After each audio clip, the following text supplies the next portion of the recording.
Stitch happens, Malta's here for me and you. So grab your hoop and let the passion start. We're stitching stories straight from the heart. Stitch happens, Malta! Hi everyone, and welcome back to another session of Stitch with me of this cute butt. This is from Painting Fairy Cross Stitch for those that are joining in for the first time, and it's in a 16 count, and we're doing this on a stamped kit which looks something like this. Now, as you can see, we have worked a little bit on the ear, a little bit over there. That's a little bit on that cute tail, and a little bit down here. As you can see, I'm not a very organized, how shall we call it? I'm not an organized stitcher in a way that certain people just manage to pick a color and just go with it. I get bored very easily, so I need to change colors. So today I have decided, let's see what we're working on. May I remind you that I stitch on hand, so I'm trying to see. I think I'm going to stitch on this, let's zoom in a bit, on this color, which would be, let's see over here, that would be number 543, which is that one. Oh, it's a very light color. Is this light, I don't know what you call it, like an pinky, peachy, creamy, all the colors. Anyway, there we go. So we're gonna work on that. I hope you had a good week. My week was good. It was busy, but a good week. So I have placed, so I had decided that I shouldn't be purchasing any more kits, but you know how it goes. For the first time in my life, and that's a long time, we're talking nearly 30 years of stitching, I've never had, is that better? Yes. I've never had a proper stitcher friend. And now I believe there is someone, and we talk a lot about our stitchings. She started off as a student, but now she has become my enabler.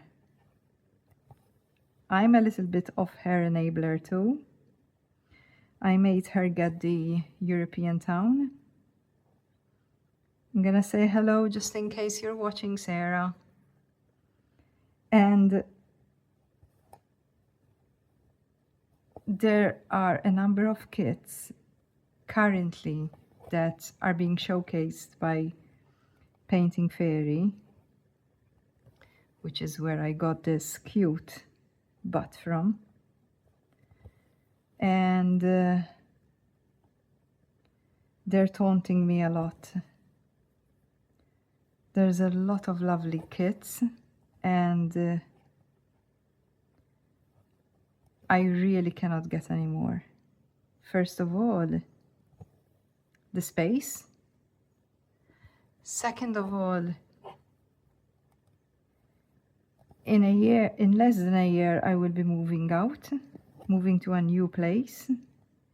Not necessarily I will have more space, but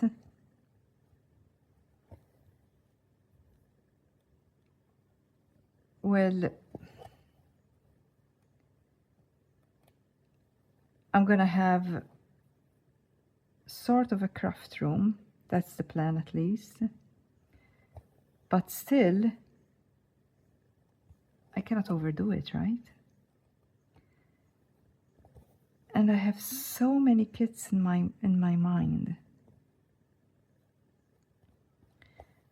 In addition to that, a company has reached out to me, which is something that never happened to me before. And they have offered me to pick up a kit that I like. And they gave me like a voucher that I can use. So you could use the voucher as they gave it to you, or you can go over the voucher. So let's say they give you $30 to spend on their site. You can spend 50, of course. So I tried to be really, really good and use exactly what they sent me. And that's what I did. I managed. Doesn't mean I'll manage it another time, but I was very surprised because I'm a small YouTuber. I'm in Malta, and that doesn't help the algorithm at all. So if I was, which is weird, but it's true. If I had to, the same channel, if it was based in UK or in America, it would have a lot more followers because of the algorithms. But being in Malta, a tiny island known by no one and forgotten by the rest of the world, it's like, you know, who cares? Who cares about this? YouTuber in the middle of the Mediterranean Sea, like, you know, yeah. So is it me, or is it, I don't think there's enough light. Let me see. This happens to me every time. Give me a minute. I think that smile's better. Isn't it? Yeah, I think so. Okay. What was I saying? All right, I was saying about YouTube's algorithms, or the internet's algorithm. I don't know how they work, or I never try to find out. I just enjoy doing this, but it does bother me a little bit that it's not captured that well, simply because it's not in another country. But anyway, it is what it is. This week, as I said, was a busy week, but it was a good one.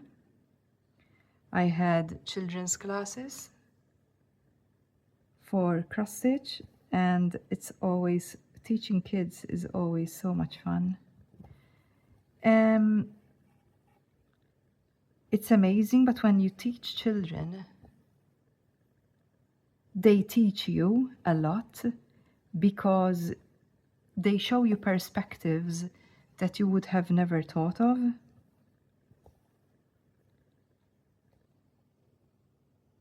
And they are such fast learners. And when you see, like, I had this kid, and she wanted to learn cross stitch because she simply saw a pattern on on her school library book, and she just immediately wanted to try it. Isn't that fantastic? And she's doing really, really well, you know. She's extremely fast. And you can tell that while she's stitching and learning how to create a picture, she's excited and really enjoying it.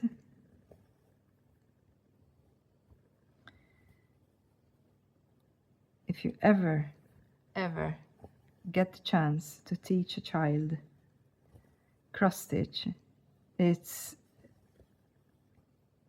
truly a pleasure.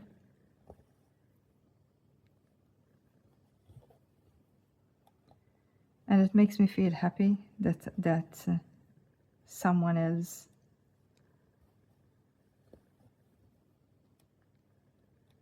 is cross stitching because of me.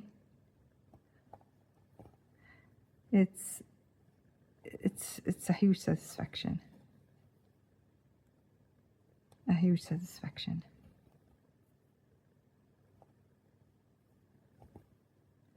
And with these kids, what I'm teaching them on is on my, I have some very, very basic designs that I made, and they're all related in a way to Malta.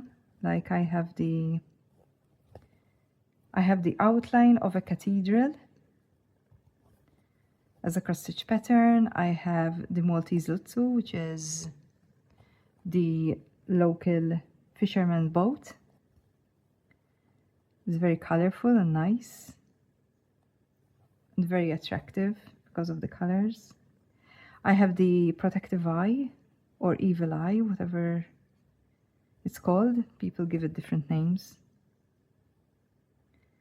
And I have the Maltese style. Maltese styles, the proper old Maltese styles, were very, very, very colorful.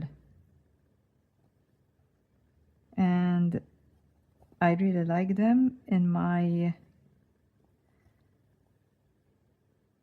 the house that we bought, we have part of the house has some of these very old tiles, as I'm mentioning, and they're very colorful. The main colors are yellow and green, and they're so, so nice.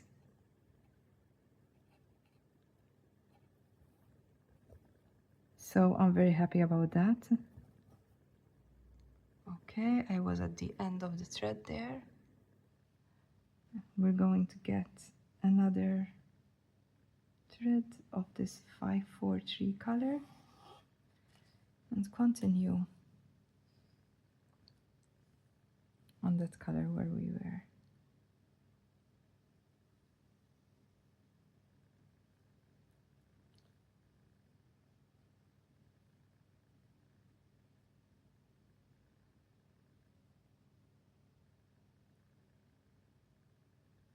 I was just watching Natalie. Her channel is Crafting by the, is it by the Falls? I keep forgetting the name of her channel. Well, her name is Natalie. And she also has a Facebook group. And I joined the Facebook group,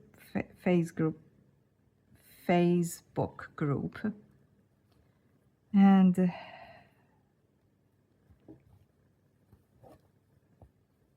there's a lot of enablers there,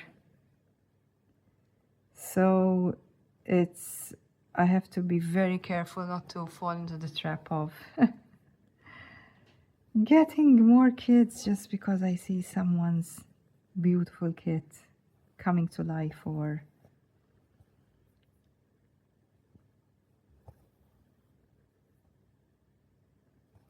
I've been seeing a lot of these also the diamond paintings, I really don't get that. I love to see the finished results. They're nice. I totally see the beauty in it. But it's amazing how I am not. Diamond painting doesn't at all intrigue me to do it. In fact, I had tried at one point and had bought 2 kits. I think it was from AliExpress or something like that. And I just gave them away. Beads are not my friends. I don't like the idea of handling beads and doing things like that.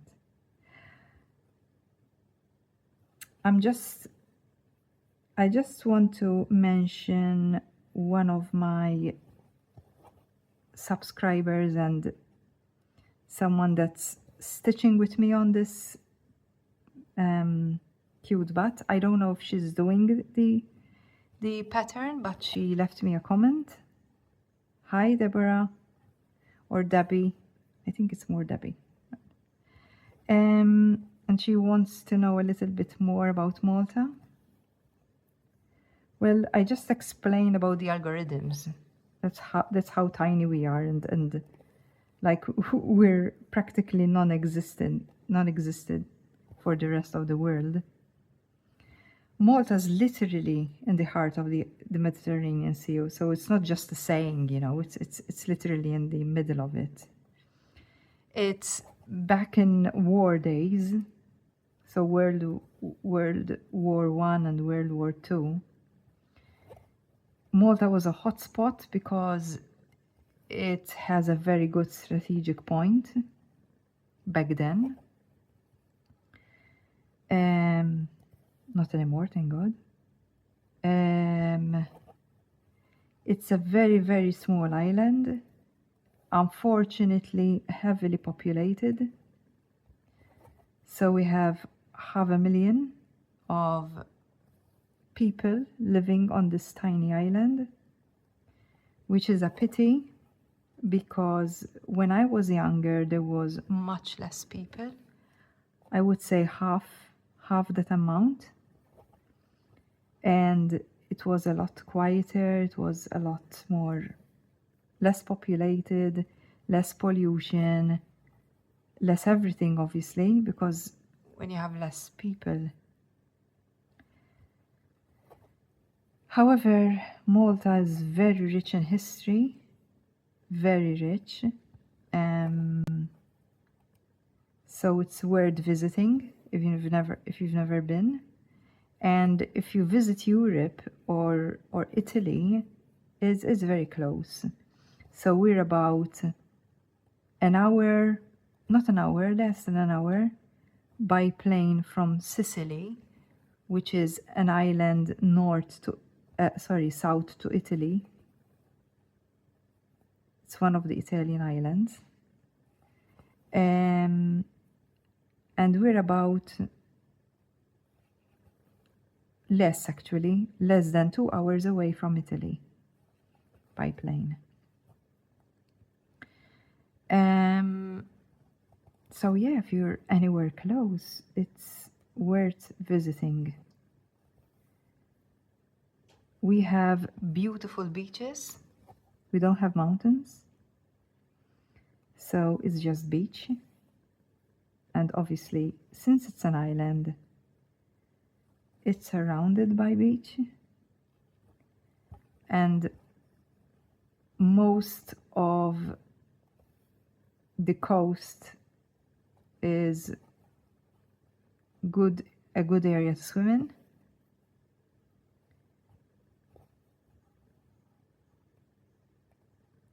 We get very hot temperatures.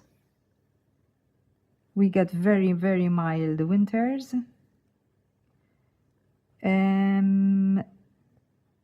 The lowest it gets in winter would be,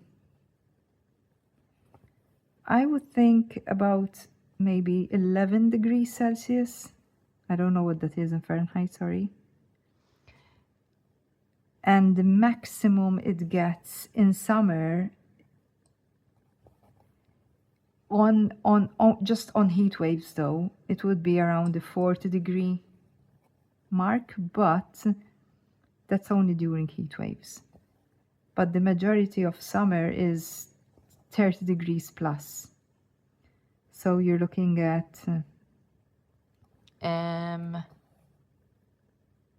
32, 33, and 34 for most of the summer. And we have a very long summer. So we're already in summer right now, and it's been, I think now for, I would say 2 weeks already. So from the beginning of June. And it keeps on going. Like we get the first cool weather, I would say, when I say cool, proper cool, right? So in the teens as in temperature, it would have to be December. We do get some chill days during November, maybe, but not always. And I'm gonna work on this because there's some bits here with this color. And so sometimes we do get some cold air in November, but it's mostly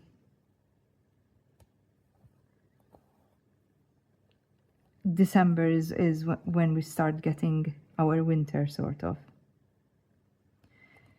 So you can easily say that we don't have fall and spring because literally we spring and autumn are probably a couple of days, if it is a couple of days, because we just rush into winter or rush into summer. Now, probably for any of you that live in countries where you get the proper cold in the minuses or very, very low temperatures, you would be laughing and thinking, well, that's not winter. You don't get that low temperature. True, but since we are surrounded by water, and it's an island, it's very humid, and in winter it just feels a lot colder.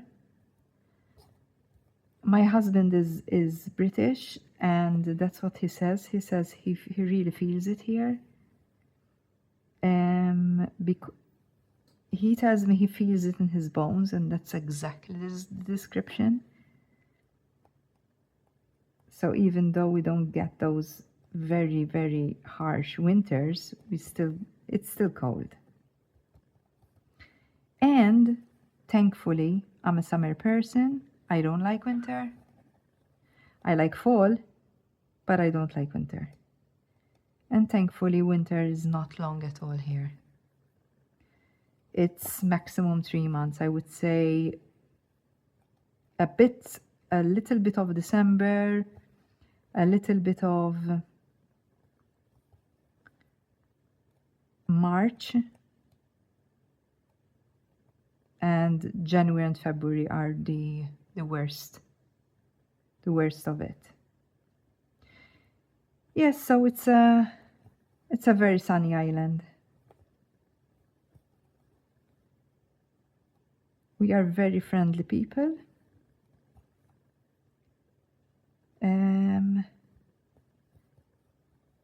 Most Maltese are Catholic.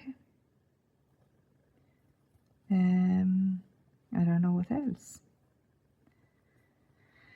So there it is. I've done that color. That's very good. Okay, so next color, I've decided I'm gonna pick up this color over here, the double brown line sort of, 2 slashes, and that is the number 930, and that's a very dark color, which is good. I need a change of a 9 color, sorry about that. 930, so that's a dark gray. So we'll work on that one.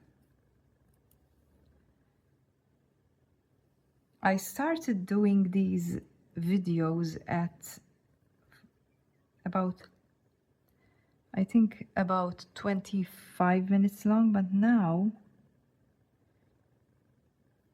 they're getting a little bit longer as videos. I hope they're not too annoying.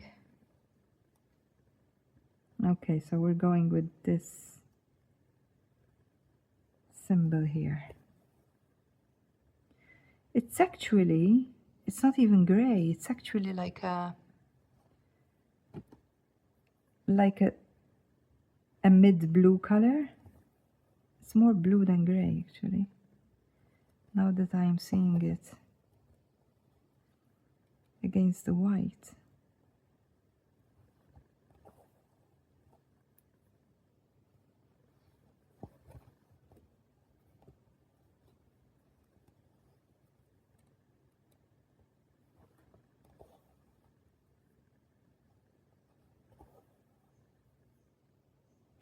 So, as I was telling you earlier about teaching kids, one of the most difficult things to explain to kids and to explain to them that it makes a difference is teaching them that when you're cross-stitching, you should always do your crosses in the same direction in a given pattern, so you don't change the direction of your cross-stitch legs. So like I'm doing right now, you cannot just decide to change the direction and the bottom leg would be going the opposite direction. And that is pretty difficult to explain.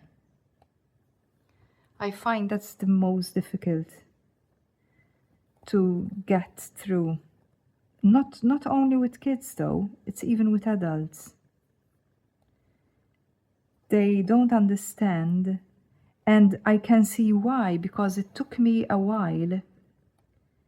When I was stitching myself, it took me a while to understand why and to start seeing it when you look at your finished works. If you would have changed the direction of some of your cross stitches, you can immediately spot it when you would have been stitching for a while. But until you experience it, you don't see it straight away, you know. It's not an easy concept to understand, I find.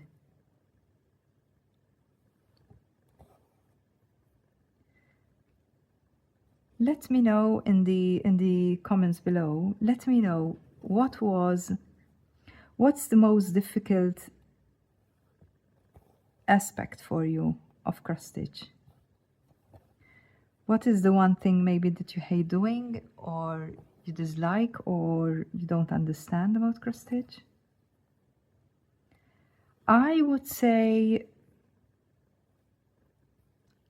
I don't understand and I don't agree with French knots. And usually when I have kits that have French knots, I prefer to exchange that French knot with a bead, if possible, because I don't see that it makes such of a big difference. Let me know if you agree with me. And I would say as well, now you probably got used to me, I don't like backstitching, but I know it's necessary.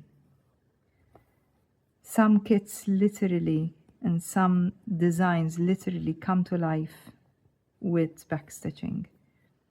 So yes, there are those inevitable designs where they are heavily backstitched. This one has some backstitch actually, the skewed bunny. If I remember correctly, it does have backstitch. Does it?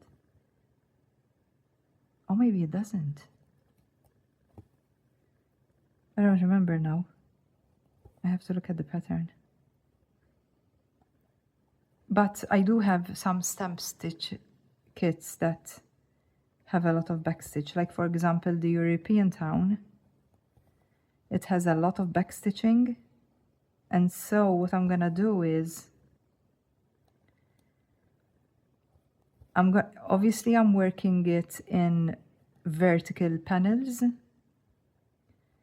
and every time I finish a panel, I'm gonna stop and backstitch that part, because it would be too overwhelming to backstitch the whole thing at once, and knowing me, it probably won't be done. And that would be a great big pity, wouldn't it? To have all that work done and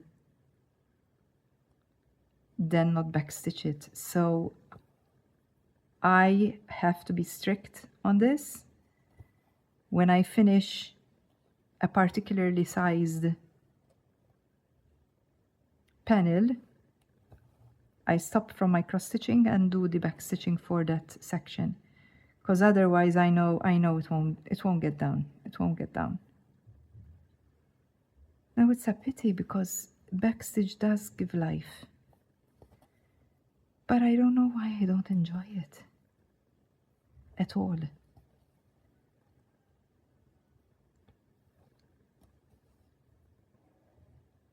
I love everything about cross stitch otherwise.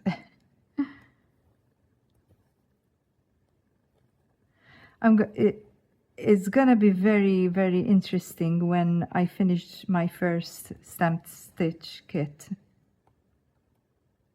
to see how the colors will wash out. I'm a bit scared about it, because you're supposed to wash it in warm water and just watch the color dissolve. I just hope nothing will be ruined. But anyway.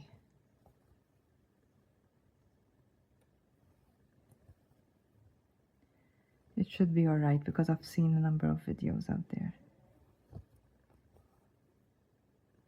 Okay.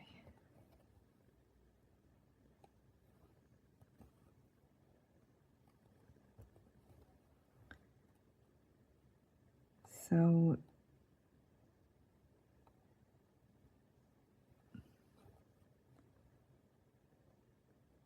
this summer I'm really looking forward to visiting my in-laws. I haven't seen them, I think, in nearly over a year, because I couldn't go to the UK for a number of reasons. And thank God this summer you've already got the flights booked, and I am so looking forward. I love England. I love England.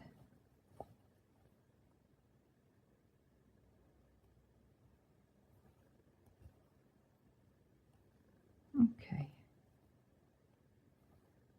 that's the end. Come on, don't tell me I'm not gonna have enough to. How many times does this happen to you? You're literally at the end and you've got left just a very little piece of thread. I think I'm gonna make it. Yes, I did it. Yes, there you go, I did it. Okay, That's excellent. Okay, so that's all I had for you today. I don't have much time. Well, that's over half an hour, so some decent time there. And let's see this a little bit closer. There it is. So we've worked a little bit down here and a little bit over here. Can't believe that just that little bit is over half an hour, but that's cross stitch for you. Thank you for joining me again, and please leave me a comment if you're actually stitching this with me. I would like to see your progress as well. I remind you that this is from Painting Fairy Cross Stitch, and I'm working it on the 16 count. Thank you for stopping by and thank you for watching, and until the next video, bye bye and happy stitching!